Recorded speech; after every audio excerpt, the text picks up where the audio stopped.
Ito na ang inaasahan kay Alden Richards at Maine Mendoza na mamuhay na ng tahimik.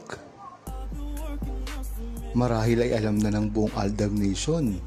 Ito na ang gusto nilang mangyari ngayon kay Maine Mendoza at Alden Richards. Ngunit hindi lamang ito ngayon dahil tagal na nilang itong gusto para kay Maine at Alden at parang ang unti-unti na nilang itong tinutupad. Ayon kay Gina Jalajar, mas makakabuti nga kung tumahimik na muna at mamuhay na ng tahimik si Maine Mendoza at Alden Richards dahil ang totoong true-blooded Aldab Nation, yan talaga ang hiling para kay Maine Mendoza at Alden Richards. Ito ay tunay na pagmamahal ng Aldab Nation para sa kanila.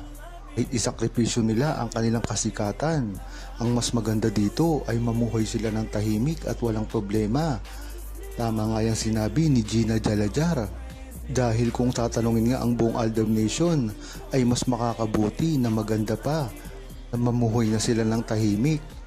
Dahil ngayon ay napakayaman na nila at wala na silang dapat patunayan.